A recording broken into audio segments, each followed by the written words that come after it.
একজন পুরুষের রোজগারের উপর পর্যায়ক্রমে কার হক বেশি, স্ত্রী সন্তানের নাকি মা বাবা ভাই বোনের? দেখুন, মা বাবার সাথে কারোর কোনো তুলনা চলে না হক আদায় করার ক্ষেত্রে। হক আদায় মানে শুধু টাকা পয়সা খরচ করা না। আল্লাহ এবং তার রাসূল সাল্লাল্লাহু আলাইহি সাল্লামের পর সর্বোচ্চ শ্রদ্ধা পাওয়ার হকদার, সর্বোচ্চ ভালোবাসার হকদার কে? এবং বাবা। মা বাবার চাইতে বেশি ভালোবাসা পাওয়ার হকদার পৃথিবীতে আর কেউ, শ্রদ্ধার হকদার আর কেউ নাই। কিন্তু অর্থ ব্যয় করার ব্যাপারটা একটু ভিন্ন। স্ত্রী যদি থাকে তাহলে প্রত্যেক স্বামীর উপরে কর্তব্য তার স্ত্রীর ভরণের ব্যবস্থা করা।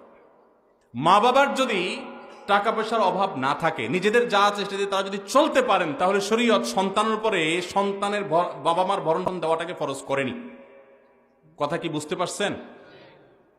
কিন্তু মা বাবার প্রতি শ্রদ্ধা দেখানো, তাদের জন্য অর্থকরী নফল